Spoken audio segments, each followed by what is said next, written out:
que ele solta. Aqui está o nosso creme. Firme, dessorado com 24 horas. Pode fazer o grego, como também poderíamos estar fazendo o creme X. Tá num ponto excelente. E aqui tá nossa calda prontinha. É uma redução do xilitol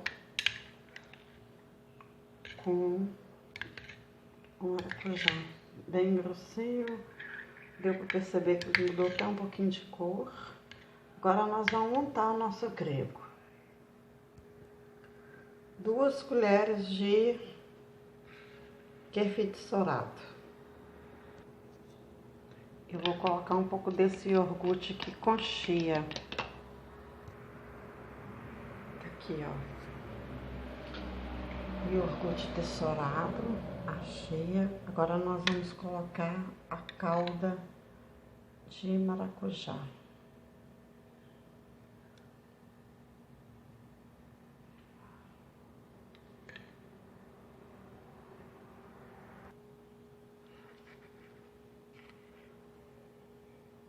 E para enfeitar mais ainda e ficar muito mais gostoso, nós vamos jogar um pouquinho de coco ralado em cima, que é uma combinação perfeita.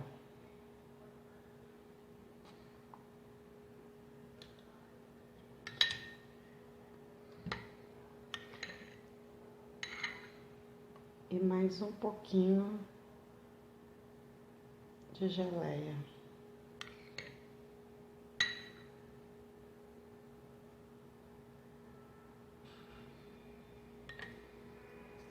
Prontinho.